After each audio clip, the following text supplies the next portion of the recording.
This is a wonderful week, and man, is it going to be busy. This is not only a week to plan and cook and get ready for fall, but it's also a week to pull it all together, get the house ready. As you can see, we're in a different kitchen, a different background, and that's because we're in our regular house. This is where we are 90% of the time, and this is my house where we have lived for well over 32 years. So I'm back in my regular kitchen. So I have a few bugs to work out, getting lighting and videoing and things placed in the right spots to make it just perfect. But in the meantime, life goes on. So I'm not going to stop, and I'm going to keep things rolling. So this week, our plan, I have a dinner plan ready for every night. Today is a holiday. Tomorrow school starts here in Virginia, and my grandson is going to be going to middle school, and I'm so nervous for him because I know he's nervous. But we're going to support him and be there for him as well. Also this week, I am switching out the house. When we left here, it was Easter, and so I still had bunnies everywhere. So I had to pack up the bunnies. That was the first thing I did when I walked in the house, was to pack up the bunnies. And I'm going to start to place get fall into the house, and just get it ready for that time of the year. I've had a chance to clean up. You know, you always have all the dusting and those kind of things that you have to do as you're coming back in. And a few little, change bulbs or maybe batteries or something. Something may be beeping when we walk back in, but those things have been done. So I am ready to get into my normal routine here. So I'll take you with me. Enjoy. Have a blessed week. We're working hard this week. And someone else on the radio, that's what they say. We're working hard. And so I'm working hard. I love God and my family. And all the rest of this is just gravy. Have a great week, and I'll see you soon.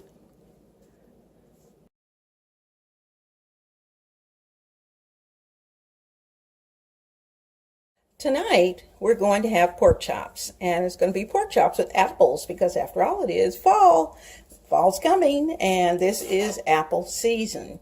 In the bottom of my skillet, which is screaming hot, I have a couple of tablespoons of butter, and what I'm going to do is to take my apples, and I'm going to place them around the skillet. And I thought they would be pretty decorative. Try to do it nicely, and I will. It just takes a minute to get them all looking nicely in the bottom of my pan. So I'm going to do that. On top of this will be some sliced onions, salt and pepper. And you're going to have a couple layers because we're using 2 apples. And you can use your favorite cooking apple. I like Granny Smith, but I didn't have any, so I'm using the apples I had in the refrigerator to use them up. And hoping they will come out well. They taste good under normal circumstances, so hopefully they'll be perfect with this dish. I think they will, without a problem. Now, once I have the onions in the pan on top of the apples, and they're going to be little onion rings, then I will place the pork chops on top, cover it, and let it cook slowly, very slowly, until my pork chops are done. and hopefully they will get just a little brown and golden.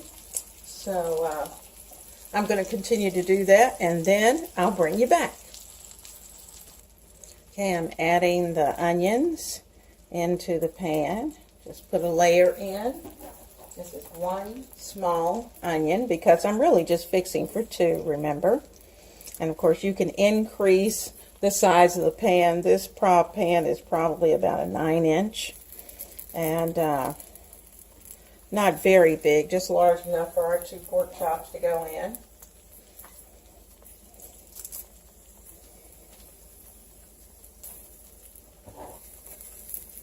Get all of those in there. Now, I'm going to sprinkle salt and pepper. This is salt. And I'm going to sprinkle some pepper. Not too much, but just enough for the flavor. Okay, got salt and pepper. And we're good to go. I don't want to put any sugar. I want the sugars to come directly from the apples and from the sweetness of the onions. Let them do their natural thing. Now, I'm going to get the pork chops and get them on top.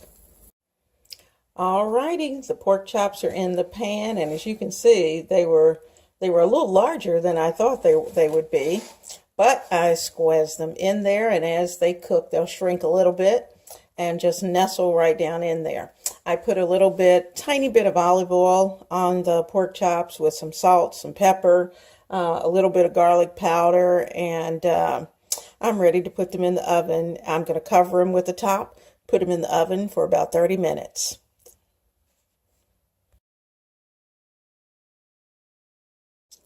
In my pan, I have 1 onion with 3 tablespoons of butter, a little swizzle of oil, some salt, pepper, and garlic. I'm going to lay my sausages for tonight on top. And I just realized, I didn't realize this is what they were going to be. So hold on one second. Let me take care of those. Their little casings are together. All right, there's 1. I'm going to prepare 4. 2, 3, 4. I got those.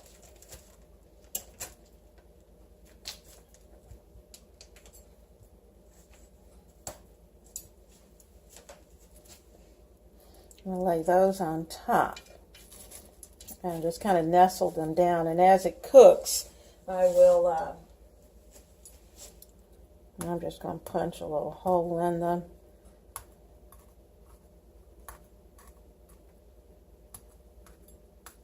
So that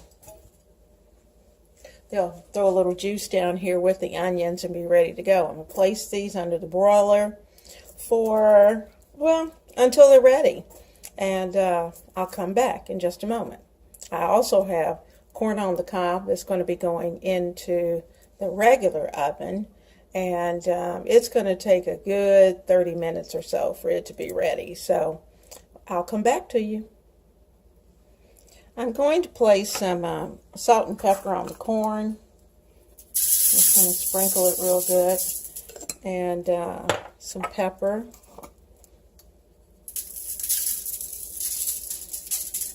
Some paprika.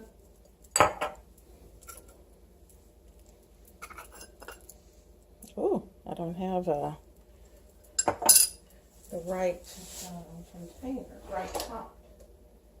See if I can find another paprika.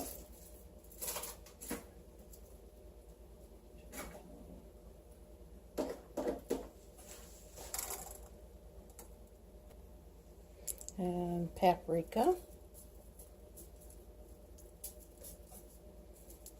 And I'm going to place this in the oven and let it stay in for at least 15 to 20, maybe even 30 minutes until it's good and tender.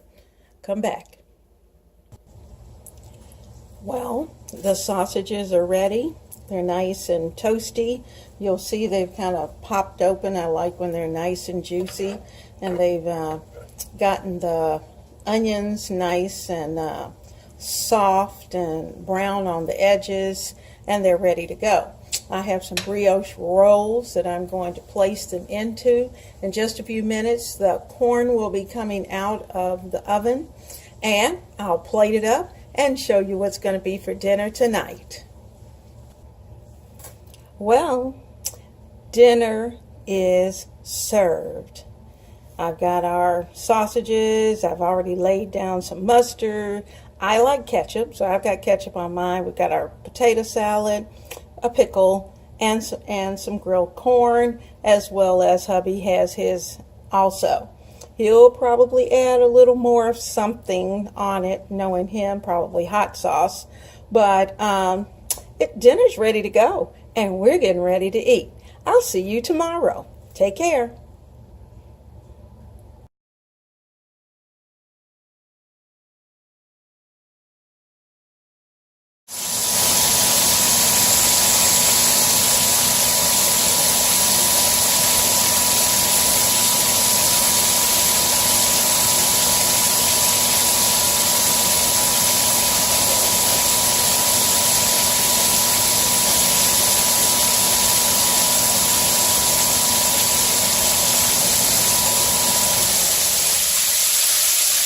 Well, tonight's dinner is going to be some fried chicken wings, some broccoli with cheese sauce, and some cooked rice. Delicious.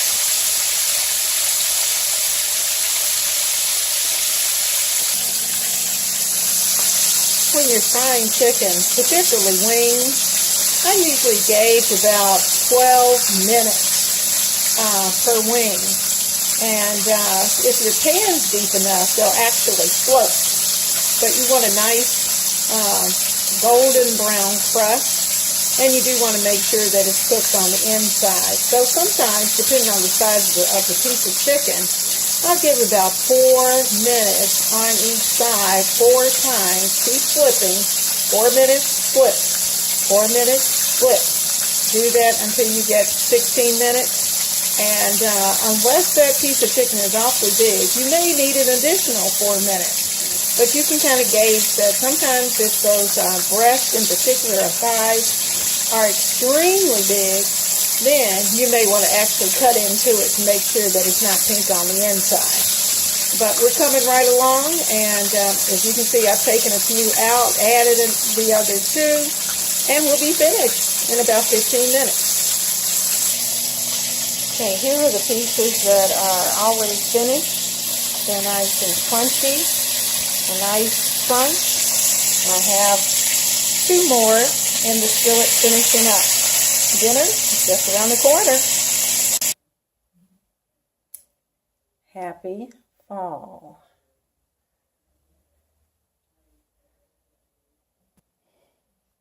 Well, I don't know about you, but I'm ready for dinner. We've got our chicken wings ready. I got my rice with my broccoli cheese sauce. Both of our plates are ready. And I think the big guy's going to be very pleased with what's being served for dinner tonight. Love on your family. They're yours. Have a great night.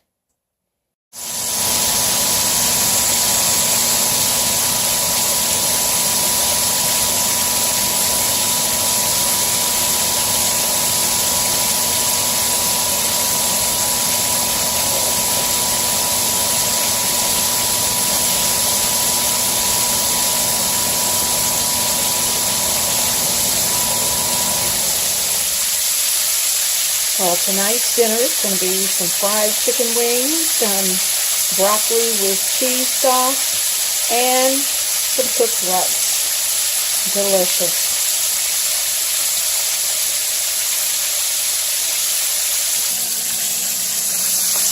When you're frying chicken, particularly wings, I usually gauge about 12 minutes per wing. And if your pan's deep enough, they'll actually float. But you want a nice golden brown crust, And you do want to make sure that it's cooked on the inside. So sometimes, depending on the size of the piece of chicken, I'll give it about 4 minutes on each side, 4 times. Keep flipping. 4 minutes, flip. 4 minutes, flip. Do that until you get 16 minutes. And unless that piece of chicken is awfully big, you may need an additional 4 minutes. But you can kind of gauge that sometimes if those breasts in particular or thighs are extremely big, then you may want to actually cut into it to make sure that it's not pink on the inside. But we're coming right along, and as you can see, I've taken a few out, added the other 2, and we'll be finished in about 15 minutes. Okay, here are the pieces that are already finished. They're nice and crunchy, a nice crunch. I have 2 more in the skillet finishing up. Dinner is just around the corner. Happy fall.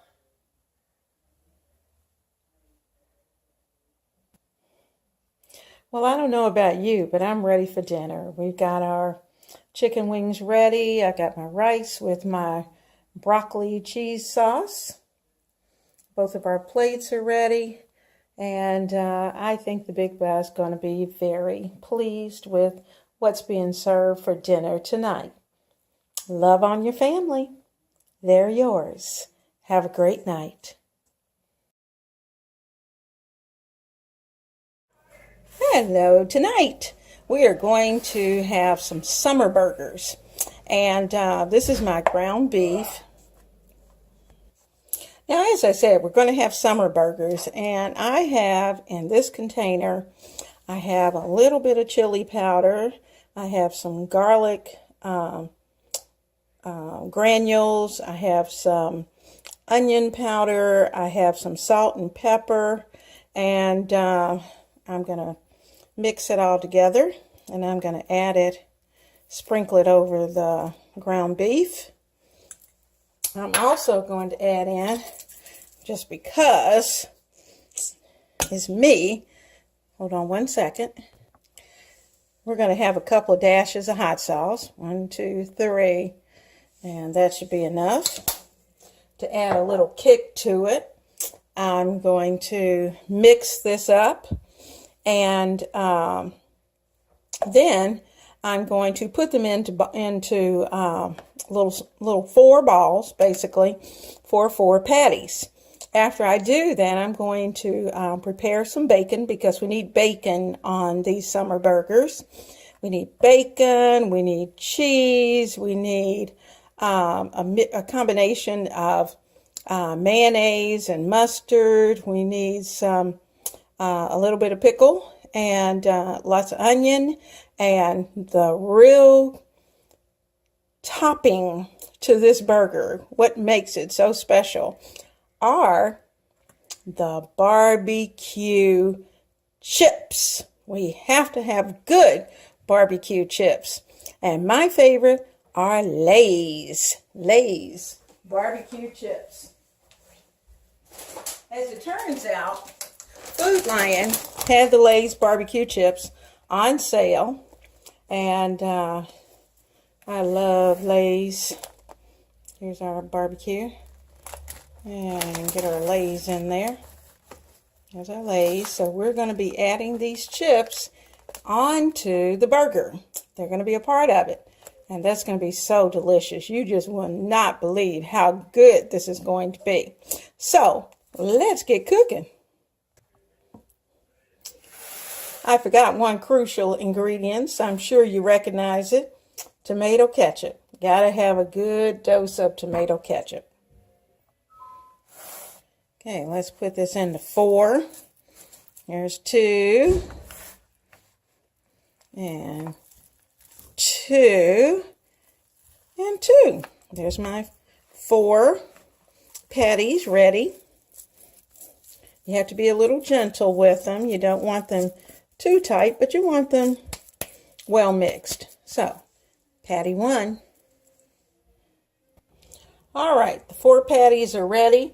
I'm going to take just a little bit of pepper, and I'm going to shake Now, just a reminder, you notice I'm doing a lot of this with my hands. The part you're not seeing is when I go over and I wash my hands in between, because when you're dealing with meat, you definitely don't want any type of contamination. Now I'm sprinkling just a little bit of extra salt, and I'm going to kind of pat that in so that when those burgers cook, everything will be well seasoned.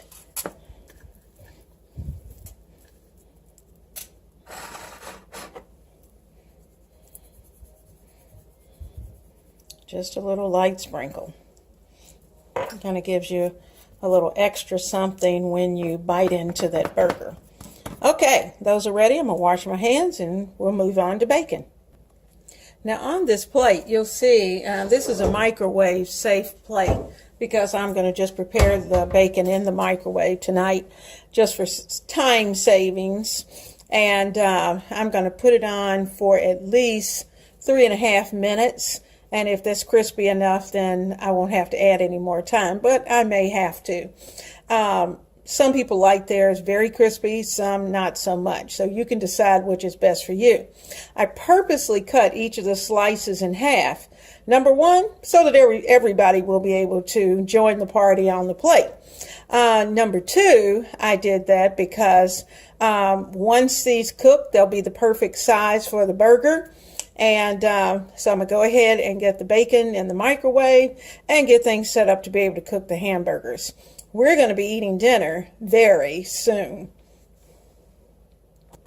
Well, my skillet has been oiled just a little bit. I've got my hamburgers here ready to go on my griddle pan. That's the sound you want to hear. Hear that sound? It is screaming hot.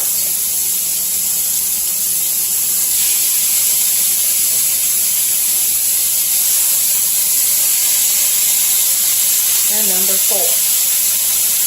There we are. So I'm going to finish these off and come back. Now while we're waiting for these hamburgers to cook, let me turn my fan off. One thing to remember is that this griddle pan is, it is a Cathalon, and to be honest with you, I love it. I've had it for quite a while, probably since they first put one out. One thing about purchasing your cookware, what you're going to cook with every day, especially for young cooks, you want to purchase the best set that you can afford at that time. Very often you'll get sets for a wedding gift if you happen to be married. Sometimes that's an easy thing to be able to give a married couple. And sometimes you just ask them, what would you like? That's one of the things the soon-to-be wives are going to tell you. Please, I need a set of pans. But get what you can afford. I tell you what, Big Lots, Walmart, they all carry nice pans. They have a variety of pans, and which is great. When you think about the pricing for the pan, you can almost go from soup to nuts, from very expensive to not so much. So take the time, look at what it is. You know, if you want to buy a set, you can certainly buy a set. I have a set of Cathalon, but I also have some pots, like for instance, the frying pan that I use for my chicken, I got at Big Lots, and I absolutely love it. What I can say, what I wish when I purchased this particular Cathalon pan, I wish I had gotten it so that it could, some of them can go in the oven, some can't. And that's something you will want to look at. You want your cookware to be versatile enough to be able to use in the kitchen as well as in your ovens. So take a look at that. Also, as you pick out your pans, you want something that you can use on any cooked surface. Now that there are so many different surfaces, this one, for instance, is a glass top. But you've got gas stoves, you got electric stoves. you want your cookware to be versatile so that you can use it on for any particular cooktop. Because let's face it, some of these pans that I use, I've had for almost 30 years. And I have to be honest with you, my stove is not 30 years old. So I did go from an electric stove to a glass top. And the only reason I didn't get gas was because it wasn't something that I could do at that particular time in this house. So, you just never know how life is going to turn. And the last thing you want to do is to have to purchase a whole new set of cookware, unless it's just something you want to do. So think about that as you're looking at your kitchen. The good news is, too, is that if you have a set and you need additional pans, that's a good time to hit like TJ Maxx or Marshall's and start to buy the more expensive pans at a less cost.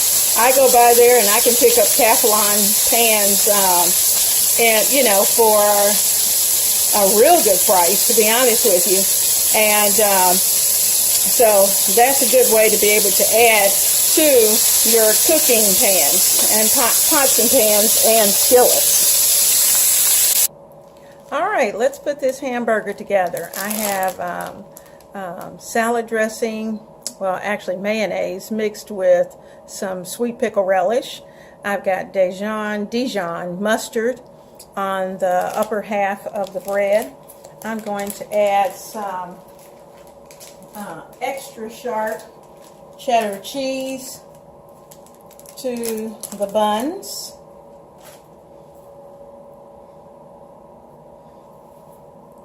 I'm going to put them up there. And I'm going to place some tomato on each. We like tomato. And of course we have to have onion. This is going to be one of those burgers. Need onion. The big guy likes lots of onion. So I think I'll put his onion down there. It's a little easier to stay in place. And give him some extras. And I'll just take a little bit in just a moment.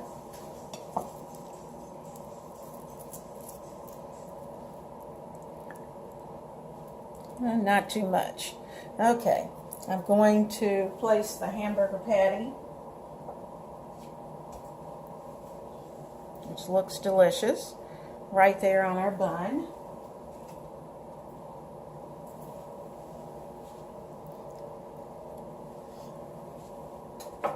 I'm going to add some bacon to each one. I want 2 pieces for each patty. There's 2 there and 2 here. And let's see, what are we missing? Guess what? Summer burger. So now we're ready for the Lay's potato chips. Yummy, yummy, yummy. Now, I want my Lay's on my hamburger. The big guy's going to want his next to his hamburger. And he can just add it as he goes, which is fine with me. Hear that crunch?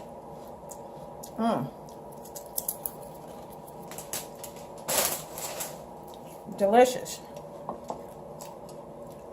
Now,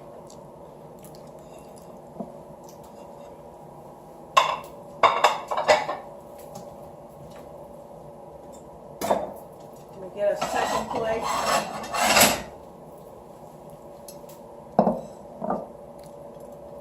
Put 1 hamburger on the second plate, so he'll have room for his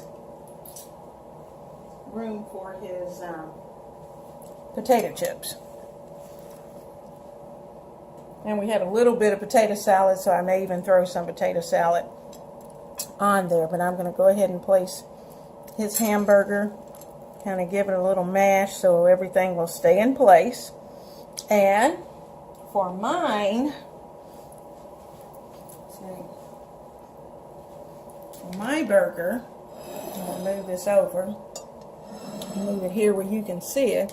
for my burger, I'm going to place my goodies on my burger. Lay my chips right on there. So when I bite into it, it's going to be so good. And this is called a summer burger.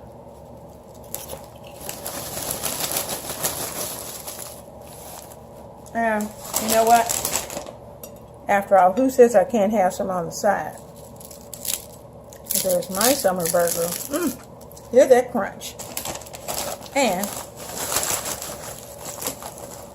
a few chips on the side. So guess what? We are ready for dinner. We're going to have a delicious dinner. And a hamburger, some chips. It's quick. And we're ready to go. See you tomorrow. This week has been such a busy week. And in fact, I just had to stop and take a moment to reflect. There are going to be weeks that regardless of how much you plan, how much you put down on paper, that things just don't work. And you may have the things in your freezer, but because of your time constraints or plans that come along, you may have to change it at a moment's notice. So that was this week. I had a couple of days when I had one thing down on paper and had to do something totally different. One day I even forgot to take the food out of the freezer, and the meat anyway. And so I had to do something else so I could have dinner ready and on the table for the family. So you will see that I had to make a quick change, scratch that out because that wasn't going to work for that night, and try another day. And I'm probably going to take those particular items, move them over to next week, so that'll be a night that I won't really have to purchase something for dinner because everything will already be here, which will probably save next week's grocery bill.